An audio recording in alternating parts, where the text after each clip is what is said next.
যে ব্যক্তি আল্লাহর সঙ্গে বিদ্রোহ করেছে আর পরকালের জন্য পাথর জোগাড় করে নাই, দুনিয়াকে অগ্রাধিকার দিল, পরকালকে ভুলে গেল, তার জায়গা হলো জাহান্নাম। ওয়া আম্মা মান খাফা মাকামা রাব্বিহি ওয়া নাহান নাফসা আনিল হাওয়া ফাইন্নাল জান্নাতা হিয়াল মাওয়া।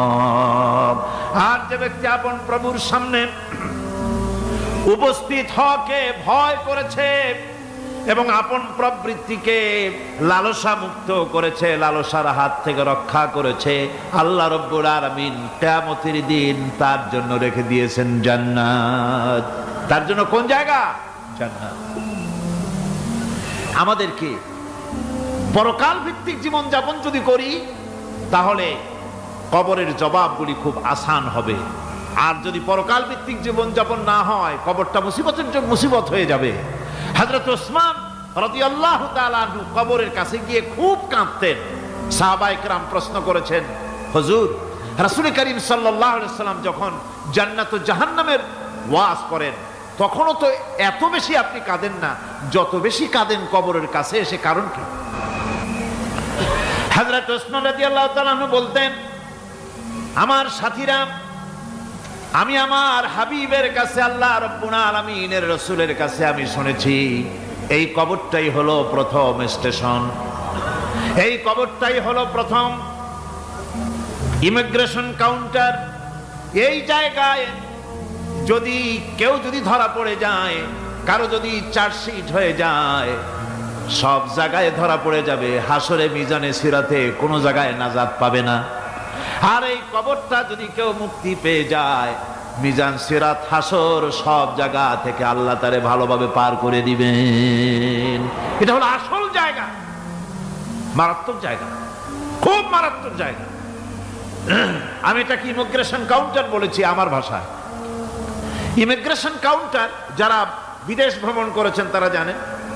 লন্ডন যাবেন, আমেরিকা যাবেন, সৌদি আরব যাবেন, যে কোনো বিদেশে যাবেন, গেলেই পাসপোর্ট তারা দেখবে। পাসপোর্টে আপনার ন্যাশনালিটি কোনটা সেটাই তারা জানতে চাইবে। আপনি কোন দল করেন এটা তারা জানতে চাইবে না, আপনার আইডেন্টিটি কি তারা জানতে চাইবে। তারপরে যদি স্যাটিসফ্যাক্টরি হয় আপনাকে ভিসা দিয়ে ভেতরে ঢুকবার ব্যবস্থা করে দেবে। আর যদি তারা স্যাটিসফাইড না হয় তাহলে আপনাকে মেহমানখানায় ঢুকানো হবে গ্রেফতার করে। কবর হচ্ছে এ ধরনের একটি ইমিগ্রেশন কাউন্টার। কবরের ভিতরে মানুষ যখনই রাখা হবে সঙ্গে সঙ্গে দুজন ফেরেশতা আসবে। কবরের কাছে যারা এসেছিল দাফন হয়ে যাওয়ার পর এই লোকগুলি 40 কদম যেতে যতক্ষণ লাগে এর মধ্যেই দুজন ফেরেশতা এসে যাবে, এসে জিজ্ঞেস করবে, মান রব্বুকা, তুমি কোন দল করতে? ওটা তাদের জানার দরকার নাই। ব্যবসা করতেন না চাকরি করতেন, প্রয়োজন নাই। প্রথমেই জিজ্ঞাসা করা হবে ন্যাশনালিটি, প্রথমেই জিজ্ঞাসা করা হবে তার ন্যাশনালিটি সম্পর্কে, তার আইডেন্টিটিটা কি, এবং সেটাকে সত্যায়িত করার জন্য, বোঝার জন্য 3টি প্রশ্ন। প্রথম প্রশ্ন, মান রব্বুকা ওয়া মা দীনুকা ওয়া মান নাবিয়্যুকা, তোমার রব কে, তোমার দ্বীন কি, তোমার নবী কে। যদি এই ব্যক্তি বেঈমান হয়, মুনাফিক হয়, সে বলবে হায় হাতা লা আদরি, হায় হাতা লা আদরি, জানি না আমার রবকে, আমি জানি না। তোমার দিন কি, দিন কারে কয় বুঝি না। এরপরে আল্লাহর নবী জনাবে মুহাম্মদ রাসূলুল্লাহ সাল্লাল্লাহু আলাইহি ওয়াসাল্লামকে দেখানো হবে, বলা হবে মা কুনতা তাকুলু ফি হাদার রাজুল, এই ব্যক্তি সম্পর্কে তোমার ধারণা কি নিকে? বলবে আমি চিনি না। নাউযুবিল্লাহ। বাস, এরপরে তার যা হবার তাই শুরু হয়ে যাবে। আর যদি বান্দাটা মুমিন হয়, প্রশ্ন করা হবে মান রব্বুকা, জবাব দেবে রব্বি আল্লাহ, আমার রব আল্লাহ রাব্বুল আলামিন। ওয়া মা দীনুকা, দীনুনা ইসলাম, আমার দিন হচ্ছে ইসলাম। এরপরে আল্লাহর নবীকে দেখানো হবে। কয়েক রকমের বর্ণনা আছে, কোন বর্ণনায় আছে হুজুরের আকারে দেখানো হবে, অথবা রসুলকে সরাসরি দেখানো হবে। বলা হবে মা কুনতা তাকুলু ফি হাদার রাজুল, এই লোকটি সম্পর্কে ধারণা কি? মুমিন ব্যক্তি বলবে হাদা নবিয়ুনা মুহাম্মাদুর রাসূলুল্লাহ সাল্লাল্লাহু আলাইহি ওয়াসাল্লাম, ইনি আমার তো সেই নবী মুহাম্মাদুর রাসূলুল্লাহ সাল্লাল্লাহু আলাইহি ওয়াসাল্লাম। আমরা যেন এই রকমের জবাব দিতে পারি, আল্লাহ কবুল করো। সকলে জোরে কোন আমিন। জবাব হয়ে যাওয়ার পর গায়ব থেকে আওয়াজ আসবে, ফাফরিশু বিল জান্নাতি ওয়ালবিসু বিল জান্নাহ, ও আমার ফেরেশতারা আমার এই বান্দাকে জান্নাতের পোশাক পরায়া দাও আর কবরটাকে জান্নাতের বিছানা বিছায়া দাও। জান্নাতের পোশাক পরায়া দাও, জান্নাতের বিছানা বিছায়া দাও। ইলা মাদ্দা বাসারিহি, তার চোখের দৃষ্টি যতদূর যায় কবরটা ততটা প্রশস্ত করে দাও। এরপর বেহেশতের পোশাক পরাইয়া বেহেশতের বিছানা বিছায়া ফেরেশতা বলবে নম কানাউমুল উরুস, ঘুমিয়ে যাও। দুলামিয়া যেমন বাসর সজ্জায় নতুন বউ নিয়ে আরামে ঘুমায়, এরকম আরামে ঘুমায় যাও। ইলা ইয়াউমিল কিয়ামা, কিয়ামত পর্যন্ত ঘুমায় থাকো, আরামে ঘুমিয়ে থাকবে। এরপরে সিংগায় ফুৎকার হবে, সিংগার ফুৎকারের আওয়াজে তার ঘুম ভেঙে যাবে। বলবে ইয়া ওয়াইলানা মান বা'সানা মিন মারকাদিনা, হায় আফসোস, আমার এত আরামের ঘুম থেকে কে আমাকে জাগ্রত করলো, আমার ঘুমটারে নষ্ট করলো কে? আওয়াজ আসবে হাদা মা ওয়াদার রহমান ওয়া সাদাকাল মুরসালুন, এটা হচ্ছে রহমানের সেই ওয়াদা, আর মুরসালিনরা নবীরা সত্য কথাই বলেছিলেন, সেই কিয়ামত অনুষ্ঠিত হচ্ছে। আমার বন্ধুগণ, সেজন্য এই দুনিয়ার মোহে পড়ে থাকলে পরে দুনিয়ায় যারা অগ্রাধিকার দিবে দুনিয়াকে পরকালের তুলনায়, জবাব দিতে পারবে না কবরের ভিতরে গিয়া। আর যারা পরকালকে অগ্রাধিকার দিবে, দুনিয়ার চাইতে পরকালকে বেশি অগ্রাধিকার দেবে, আর আল্লাহর ভয় কলিজার ভিতরে রাখবে, কবরের জবাব সঠিকভাবে দিতে পারবে, কিয়ামতের দিন আল্লাহ রাব্বুল আলামিন তাদের জন্য জান্নাত দান করবেন। জোরে বলেন আমিন। দুনিয়াটা হচ্ছে দুনিয়া যেখানে আমরা আসি। আমি আগেই বলেছি দুনিয়া হচ্ছে আদনা শব্দ থেকে এর উৎপত্তি হয়েছে, তুচ্ছ নিকৃষ্ট, এটার দাম নাই, এটার মূল্য নাই। হযরত ইবনে কাইয়িম রাহিমাহুল্লাহ নওয়ারাল্লাহু মারকাদাহু ওয়া জাআলাল জান্নাতা মাথওয়াহু, হযরত ইবনে কাইয়িম তিনি বলছেন, সুন্দর করে বলছেন দুনিয়া সম্পর্কে, মা মাদা ফিদ দুনিয়া আহলামুন ওয়া মা বাকিয়া মিনহা আমানি ওয়াল ওয়াক্তু বাইনাহুমা দায়ুন। মা মাদা ফিদ দুনিয়া আহলামুন, জীবনের যে অংশ ফেলে এসেছি সেটা আজ একটা স্বপ্ন। ওয়া মা বাকিয়া মিনহা আমানি, আর জীবনের যে অংশ সামনে বাকি আছে সেটা এখন একটা আকাঙ্ক্ষা। ওয়াল ওয়াক্তু বাইনাহুমা দায়ুন, আর এর মাঝখান থেকে সময় সব চলে যাচ্ছে। কত বড় কথা চিন্তা করেছেন? জীবনের যে অংশ ফেলে এসেছি তা আজকে স্বপ্ন, তা আজ কি বলেন? স্বপ্ন।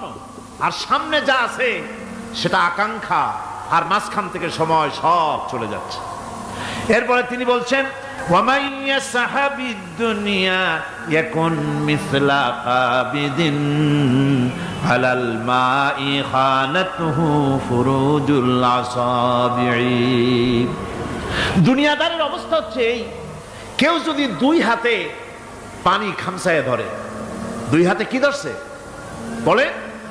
দুই হাতে পানি খামসায় ধরেছে, খুব মজবুত করে ধরেছে, 2 মুঠ পানি। বলেন থাকবে কতটুকু? কতটুকু থাকবে? 1 ফোঁটাও থাকবে না, কারণ তার আঙ্গুলের ফাঁক তার সাথে খেয়ানত করবে, আঙ্গুলের ফাঁক দিয়া পানিগুলি সব বেরিয়ে চলে যাবে। সুতরাং দুনিয়া যারা চায় তারা ঠিক পানি খামসায় ধরলে পানি যেমন হাতের ভেতর থেকে খেয়ানত করে চলে যায়, যারা দুনিয়া চায় দুনিয়াও তাদেরকে এভাবে ফাঁকি দিয়ে চলে যায়।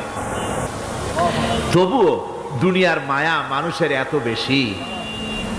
আল্লাহর নবী বলেন লাউ কানা লি ইবনি আদম ওয়াদিন মিন যাহাবিন লাহাব্বা ইয়াকুনা লাহু সানিন, এই পৃথিবীতে যদি কাউকে একটা মাঠ ভরে যদি সোনা দেওয়া যায়, লোকটা বলবে রব্বুল আলামিন, আমি যদি আরেকটা মাঠ এরকম সোনা ভরা পেতাম, দ্বিতীয় আরেকটা মাঠ দেওয়া হলে আবার বলবে যদি তৃতীয় আরেকটা মাঠ সোনা ভরে যদি পেতাম।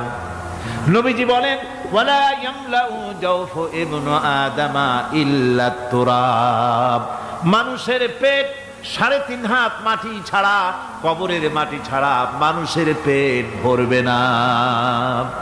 আরো চাই, আরো চাই, চাওয়ার কোনো শেষ নাই। মানুষ এভাবে করে দুনিয়ার মহব্বতে এমনি পাগল হয়ে যায়, শুধু দুনিয়ার মহব্বত, পরকালকে বেমালুম ভুলে যায়। আমি কিন্তু এই কথা বুঝাতে চাই নাই যে পরকালের মহব্বতে, পরকালের ভয়তে বা পরকালের জন্য দুনিয়া আপনি বাজার ঘাট, বেচা কিনা, ব্যবসা বাণিজ্য সবকিছু ভুলে যান, না তা নয়। ভুল বোঝার কোনো কারণ নাই। পরকালকে অগ্রাধিকার দিতে হবে, মানে দুনিয়াটা চিরস্থায়ী জায়গা নয়, চিরস্থায়ী হচ্ছে কোনটা? আখিরাত। চিল্লায় এখন কোনটা? সুতরাং এখানে যা করতে হবে, আখিরাতে জবাবদিহিমূলক জীবন যাপন করতে হবে। আপনি ব্যবসা করবেন, ওজনে কম দিতে পারবেন না, আপনি খাদ্যে ভেজাল দিতে পারবেন না, চুরি করতে পারবেন না, ডাকাতি করতে পারবেন না, জেনা করতে পারবেন না, বদমাশি করতে পারবেন না, মদ খেতে পারবেন না, সন্ত্রাসী হতে পারবেন না, হাইজ্যাকার হতে পারবেন না, চাঁদাবাজ হতে পারবেন না, মুনাফাখোর হতে পারবেন না, আপনি চোরা কারবারি হতে পারবেন না, ঘুষখোর হতে পারবেন না, সুদখোর হতে পারবেন না। এই সব কাজ পরকালকে বিশ্বাস করলেই এ সমস্ত কাজ থেকে মানুষ বিরত থাকতে পারে। কথা ঠিক কিনা? এটাই হচ্ছে। সুতরাং এই পৃথিবী থাকবে না, এটা কি চিরকাল থাকবে? না, এর একটা পরিসমাপ্তি ঘটবে। যেমন করে সারা বছর লেখাপড়া করার পর কলেজে, বিশ্ববিদ্যালয়, মাদ্রাসায়, হাই স্কুলে, সব জায়গায় সারা বছর লেখাপড়া করার পর যেমন পরীক্ষা দেওয়ার একটা দিন আসে, সারা বছর ব্যবসা করার পর হিসাব নিকাশ করার যেমন একটা সময় আসে, সারা মাস চাকরি করার পর বেতন পাওয়ার যেমন একটা দিন আসে, সারা জীবন চাকরি করার পর পেনশন পাওয়ার যেমন একটা সময় আসে, অনুরূপভাবে এই দুনিয়া যেদিন শেষ হয়ে যাবে, আল্লাহ নির্ধারিত সময় শেষ হয়ে যাওয়ার পর একটা সময় আসবে যখন আল্লাহ রব্বুল আলামিন সব শেষ করে দিবেন, লন্ড ভন্ড হয়ে যাবে, কিছুই থাকবে না। কোরআনে সব আল্লাহ বলে দিয়েছেন। আল্লাহ পাক বলেন এই পৃথিবীর সব কেমন ভাবে ধ্বংস হবে তার চিত্র আল্লাহ পাক কোরআনে কারিমে তুলে ধরেছেন। ইযাস সামাউ ফাতারাত ওয়া ইযাল কাওয়াকিবু তাসারাত ওয়া ইযাল বিহারু ফুজ্জিরাত ওয়া ইযাল কুবুরু বু'সিরাত।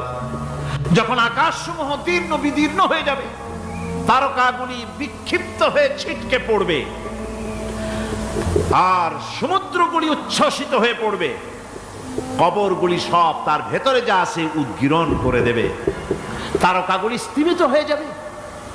এরপরে সমস্ত আকাশগুলি কাতাইয়িস সিজিল্লিল কুতুব, কিতাবের পৃষ্ঠার মতো একটার পরে একটা ঠাস ঠাস করে পড়তে থাকবে, চূর্ণ বিচূর্ণ হয়ে ভেঙে চুরে একাকার হয়ে যাবে। পাহাড়গুলিকে উড়িয়ে দেওয়া হবে, চন্দ্র এবং সূর্য একাকার হয়ে যাবে। আল্লাহ রাব্বুল আলামিন বলেন ফাইদা বারিকাল বাসার ওয়া খাসাফাল কমার ওয়া জুমিআশ শামসু ওয়াল কমার।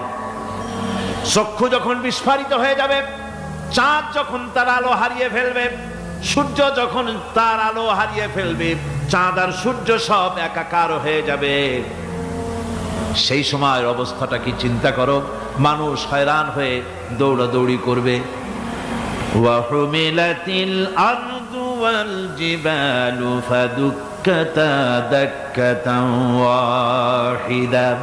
জমিন এবং পাহাড়গুলির মধ্যে আল্লাহ রাব্বুল আলামিন সংঘর্ষ বাঁধিয়ে দিবেন, পাহাড়গুলি ভেঙে চুরে টুকরা টুকরা হয়ে যাবে, পাহাড়গুলি উঁচু করে জমিনের উপরে আছাড় মেরে আল্লাহ রাব্বুল আলামিন ভেঙে চুরে চুরমার করে দিবেন। সুবহানাল্লাহ।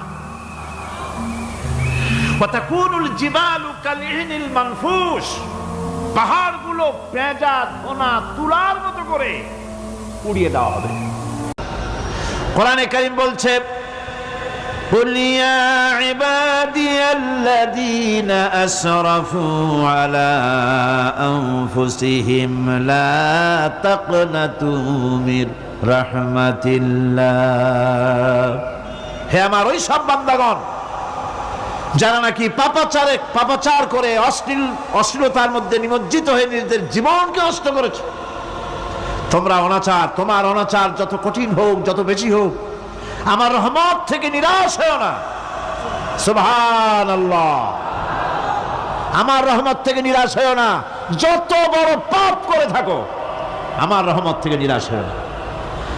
ইন্নাল্লাহা ইয়াগফিরুয যুনুবা জামিআ ইন্নাহু হুয়াল গফুরুর রহিম। যদি তওবার মতো তওবা করতে পারো, যদি চোখের পানি দিয়া আল্লাহ পাককে রাজি করাইতে পারো, আল্লাহ পাক বলেন বান্দা যদি তওবা করে, খাঁটি যদি তওবা করে, জীবনে ওই সব গুনাহ যদি আর না করে, আল্লাহ পাক বলেন জিন্দেগীর সকল গুনাহ আমি রব্বুল আলামিন মাফ করে দেব। তিনি গফুর, তিনি রহিম, ক্ষমাশীল এবং দয়াবান। এত দয়া যে দয়ার কোনো শেষ নাই। আল্লাহ পাকের দয়াকে, তার রহমতকে, তার করুণাকে তিনি 100 ভাগ করেছেন। এই 100 ভাগের 1 ভাগ গোটা পৃথিবীতে তিনি ছড়িয়ে দিয়েছেন। আর 99টা ভাগ কার কাছে? এবার চিন্তা করুন, 100 ভাগের 1 ভাগ দুনিয়ায় ছড়িয়ে দেওয়ার পর তার থেকে আমরা যতটুকুন ভাগে পেয়েছি, এর মহব্বত, স্ত্রীর প্রতি মহব্বত, মেয়ের প্রতি মহব্বত, ছেলের প্রতি মহব্বত, মায়ের প্রতি মহব্বত, পিতার প্রতি মহব্বত, বন্ধুর জন্য মহব্বতে আমরা জানও দিয়ে দিতে পারি। এমন আমাদের ভালোবাসা, এমন আমাদের মহব্বত, কথা ঠিক কিনা? 1টা ভাগ সারা পৃথিবীতে ছড়িয়ে দেওয়ার পর যেটুকুনো পেলাম, সেই ভালোবাসার তীব্রতা যদি এত বেশি হয়, আকর্ষণ যদি এত বেশি হয়, তাহলে এই 99টা মহব্বত, দয়া, রাহমানিয়াতের, দয়ার, রাহিমিয়াতের যে গুণগুলি আল্লাহ পাক নিজের কাছে রেখেছেন, সেই মাবুদের দয়া তার বান্দার প্রতি কত বেশি। কি বিরাট মহব্বত! রাসূল করিম সাল্লাল্লাহু আলাইহি ওয়াসাল্লাম বলেছেন, সাহাবীরা, একটি লোক উটের পৃষ্ঠে চড়ে কোথাও যাচ্ছিল, প্রতিমধ্যে বিশ্রাম করল। বিশ্রাম থেকে উঠে দেখে তার উট নাই। সে উটের পৃষ্ঠে তার খাদ্য ছিল, পানীয় ছিল, সব ছিল। এই লোকটা কেমন পেরেশান হয়? সাহাবীরা বললেন, হুজুর, এ তো মারাত্মক পেরেশানি।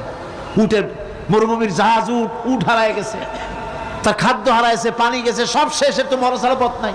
দারুণ উৎকণ্ঠিত হবে লোকটা। হুজুর বলেন, এই লোকটি পেরেশান হয়ে আস। এমন সময় দেখতে পেল তার সেই উট তার খাদ্য আর পানীয় নিয়ে তার কাছে ফিরে এসেছে। বলো কেমন খুশি হয়? সাহাবীরা বলেন, হুজুর, এর থেকে এই লোকটির খুশির আর কিছু থাকতে পারে না। নবীজি বলেন, আমার সাহাবীরা শোনো, আল্লাহর কোন বান্দা যখন নাফরমান হয়ে যায়, আল্লাহ থেকে দূরে সরে যায়, আল্লাহ থেকে যখন এরাজ করে যায়, উঠারা ব্যক্তি উট পাওয়ার জন্য যেমন অবস্থা হয়ে যায়, আল্লাহ পাক তার বান্দার জন্য তেমন বোধ করেন। উঠারা ব্যক্তি উট পেলে পরে যেমন আনন্দিত হয়ে যায়, কোন নাফরমান বান্দা যদি সেজদায় পড়ে কান্দে আর বলে, আল্লাহ গুনাহ করেছি, আমারে মাফ করে দাও, উঠারা ব্যক্তি উট পায়া যত খুশি হয়, এর থেকে লক্ষ কোটি কেন বেশি আল্লাহ রাব্বুল আলামিন তার বান্দার প্রতি খুশি হয়ে যান। আল্লাহ রহমান রহিম, কি দয়া! এত বড় দয়া তার। সেই দয়ার কারণে তার প্রতি আমাদেরকে আকৃষ্ট হতে হবে। মাপ চাইলেই আল্লাহ পাক মাফ করবে। ওয়াকালা রাব্বুকুম উদউনি আস্তাজিব লাকুম। তোমাদের রব তোমাকে বলছে, তোমাদের রব কে? আমাদের রব। সকলে বলেন, কে আমাদের রব? সে আল্লাহ আমাদেরকে বলছেন, তোমাদের রব বলছেন, আমাকে ডাকো, আমি ডাকে সাড়া দেব। সুবহানাল্লাহ। এরকম একটা অনুভূতি আমার নিজের হয়েছিল, আমার নিজের একটা অনুভূতি। কাবা শরীফের ভিতরে যখন আল্লাহ পাক আমাকে প্রবেশের সুযোগ দিয়েছিলেন, কাবা শরীফের মধ্যে, তখন তার রসমে কাবা নাই। কাবার ভেতরে ঢুকলে তখন চতুর্দিক কিবলা, চতুর্দিকে ফিরে দুরাকাত না করে নামাজ পড়লাম। সেজদা দেওয়ার সুযোগ হলো, সেজদায় পড়ে এমন কান্না শুরু হলো, দম আটকে যাওয়ার মতো, শুধু কাঁপতেই থাকলো। আধা ঘন্টা চলে গেল সেজদার ভেতরে। এরপরে আমার চিন্তা হলো, হুঁশ হলো যে আমি এতক্ষণ এখানে সেজদায় পড়ে আছি, আরো তো মেহমান এর মধ্যে ঢুকবে। কিছু রাষ্ট্রীয় মেহমান ছিল, দুনিয়ার বিভিন্ন দেশ থেকে তারা দাওয়াত দিয়েছিল। তো সেই মেহমানরা ঢুকতে পারবে না, এর মধ্যে 18-20 জনের বেশি লোক ধরে না। তা আমি অন্যের হক বোধহয় নষ্ট করছি, এই অনুভূতি না আসলে আমি কতক্ষণ সেজদায় পড়ে থাকতাম আল্লাহই জানে। আমি যখন সেজদা থেকে মাথা তুললাম, দরজার দিকে যখন তাকিয়েছি, ঠিক আমার চোখটা গিয়ে পড়লো দরজার সেই অংশে যেখানে লেখা আছে ওয়াকাল রাব্বুকুম উদউনি আস্তাজিব লাকুম। আমি আবার ফুফায় ফুফায় কাল্লাম, আল্লাহ আমি আমার দায়িত্ব পালন করেছি, আমি তো আমার রবকে ডেকেছি। আল্লাহ তোমার গোলামের কথা তুমি শোনো, এটা আল্লাহর ওয়াদা। বান্দা কান আমার কাছে চোখের পানি ফেল। রাসূল করিম সাল্লাল্লাহু আলাইহি সাল্লাম বলেছেন আল্লাহ পাকের দরবারে 2টা ফোঁটা বেশি কবুল, বেশি মঞ্জুর, বেশি প্রিয়। একটি হচ্ছে জিহাদের ময়দানে যে রক্ত ফোঁটা পড়ে সেই রক্ত ফোঁটা, আর একটি হচ্ছে আল্লাহর ভয়তে চোখ থেকে যে পানি ফোঁটা পড়ে, এটি আল্লাহর কাছে দারুণ প্রিয়। গুনার কারণে কলবের ভিতরে কলব জং আলুদা হয়ে গিয়েছে, গুনার কারণে কলব তো নষ্ট হয়ে গিয়েছে, জং পড়ে গেছে। জং বোঝেন না? বোঝেন না? হ্যাঁ, মরিচা। মরিচা জং হচ্ছে মরিচা, লোহায় মরিচা পড়ে। গুনাহ করতে করতে কলবের মধ্যে মরিচা পড়ে যায়। এই মরিচা উঠাইতে চান? মরিচা যদি ওঠে, কোরআন শুনবেন মজা লাগবে, গান শুনলে গা জ্বলে উঠবে, ওয়াজ শুনবেন, হাদিস শুনবেন ভালো লাগবে, অন্য আজে বাজে কথা পছন্দ হবে না। এই কলবের জং যদি উঠে যায়, কোরআন তেলাওয়াত করবেন মজা লাগবে, জিকির করবেন মজা লাগবে, নামাজ পড়বেন মজা লাগবে, আল্লাহ পাকের দরবারে হাত তুলবেন তো চোখ থেকে দরদর করে পানি বেরোতে থাকবে। চোখে পানি আসে না, কারণ কলব তো জঙ্গালুদা হয়ে গিয়েছে, এটা মরিচা পড়ে গিয়েছে। আমি জিজ্ঞেস করতে চাই, কলবের এই জং, এই মরিচা কি আপনারা উঠাতে চান? সেই মরিচা যদি তুলতে চান, তাহলে চোখের পানি ছাড়া আর কিছুই নাই, আল্লাহ পাকের জিকির করতে হবে। আল্লাহ পাকের জিকির হচ্ছে জং উঠিয়ে দেওয়ার জন্য সবচাইতে বড় হাতিয়ার। আর চোখের পানিতে এই জংগুলি ধুয়ে মুছে আল্লাহ পাক সাফ করে দিবেন। কাঁদতে শিখুন, আল্লাহ পাকের দরবারে চোখের পানি ফেলতে চেষ্টা করুন। কিয়ামতের দিন আল্লাহ পাক যদি রহিম না হন, বাঁচার কোনো উপায় নাই। বাঁচার উপায় আছে? উপায় নাই। আল্লাহ যদি হিসাবের জন্য ধরেন কিয়ামতের দিন কাউকে, হিসাবের জন্য যদি ধরেন, তাহলে জাহান্নাম ছাড়া পথ নাই। এই জন্যে আল্লাহুম্মা হাসিবনি হিসাবান ইয়াসীরা, এই দোয়া পড়তে হবে। আমরা যখন বললাম আর রহমানির রহিম, বলেন সবাই আর রহমানির রহিম। আবার প্রশ্ন হয়, বান্দা বুঝলাম, আরো কোনো কোয়ালিটি, আরো কোনো বৈশিষ্ট্য তার আছে নাকি? আমরা বলি মালিকি ইয়াউমিদ্দিন, তিনি হচ্ছেন বিচার দিনের মালিক, শেষ বিচারের মালিক তিনি। একদিকে এটাকে ব্যালেন্স করা হয়েছে, একদিকে অফুরন্ত রহমত, যার কোনো কুল নাই, কিনারা নাই। এখন আদল দরকার। এখন কি দরকার? আদল, ইনসাফ দরকার। আল্লাহ পাক একদিকে অফুরন্ত রহমত আর নিয়ামত দিয়ে পৃথিবীকে ছেড়ে রেখেছেন, অপর দিকে বলেছেন আমি হচ্ছি বিচার দিনের মালিক, সেদিন আমি বিচার করব। সেই বিচারের ভিতরে কোনো পক্ষপাতিত্ব থাকবে না, হবে না। সেখানে তিনি হবেন হাকামুল হাকিমিন, ওইটা হবে সুপ্রিম কোর্টের সুপ্রিম কোর্ট। সেই পরকালে, সেই কিয়ামতের মাঠে আপনাকে আমাকে সকলকে উপস্থিত হতে হবে, নাকি হবে না? সবাইকে উঠতে হবে। এই দিন শব্দটি কোরআনে কারিমে বহু জায়গায় বলা হয়েছে এবং বিভিন্ন অর্থে ব্যবহার করা হয়েছে।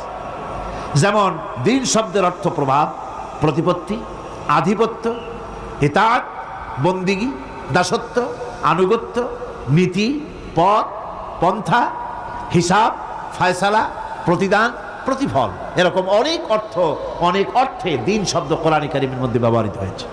কিন্তু এখানে মালিক ইয়াউমিদ্দিন, এই দিন এখানে ব্যবহার করা হয়েছে প্রতিফল অর্থে। প্রতিফলের দিন, যেদিন প্রতিফল দেওয়া হবে, তিনি হচ্ছেন সেই দিবসের অধিপতি, সেই দিবসের মালিক। সূরা ইনফিতারে আল্লাহ পাক বলছেন وما أدراك ما يوم الدين ثم ما أدراك ما يوم الدين বিচারের দিনটি কি তা তোমাকে কে জানালো? আবার জিজ্ঞেস করছি, তোমাকে কে জানালো বিচারের দিনটা কি? আল্লাহ পাক জবাবে বলছেন, বিচারের দিনটা হচ্ছে ইয়াউমা লা তামলিকু নাফসুন লিনাফসিন শাইআন ওয়াল আমরু ইয়াউমা ইযিন লিল্লাহ। বিচারের দিন হচ্ছে এমন দিন যেদিন কেউ নিজেকে রক্ষা করতে পারবে না, কারো থেকে কেউ নিজেকে রক্ষা করতে পারবে না, নিজেকে কেউ নিজের জন্য কাউকে সাহায্যকারী পাবে না। সমগ্র ব্যাপারটি নিরঙ্কুশভাবে আল্লাহ রাব্বুল আলামিনের হাতে থাকবে। সেই দিনটার নাম কিয়ামত, সেটার নাম পরকাল, সেটার নাম হচ্ছে বিচারের দিন। যেদিন কর্তৃত্ব হবে কেবলমাত্র কার? আল্লাহ পাকের। সেই দিনটা হচ্ছে কর্মফল পাওয়ার দিন। লাহা মা কাসাবাত ওয়া আলাইহা মাকতাসাবাত। প্রত্যেক মানুষই সেই উপার্জন অনুসারে সেখানে ফল পাবে। যেমন কর্ম তেমন ফল পাবে, ব্যক্তি হিসাবে পাবে, দল হিসাবে পাবে। তিলকা উম্মাতুন ক্বাদ খালাত লাহা মা কাসাবাত ওয়া লাকুম মা কাসাবতুম ওয়া লা তুসআলুনা আম্মা ইয়ামালুন। প্রত্যেক মানুষই তার উপার্জন অনুসারী ফল পাবে। যা সে পাবে তা নিজের উপার্জন ছাড়া আর কিছুই না, আর যে ফল পাবে সেটাও তার উপার্জন। সুতরাং কিয়ামতের দিন আল্লাহ মানুষের উপরে কোনো জুলম করবেন না, অত্যাচার করবেন না।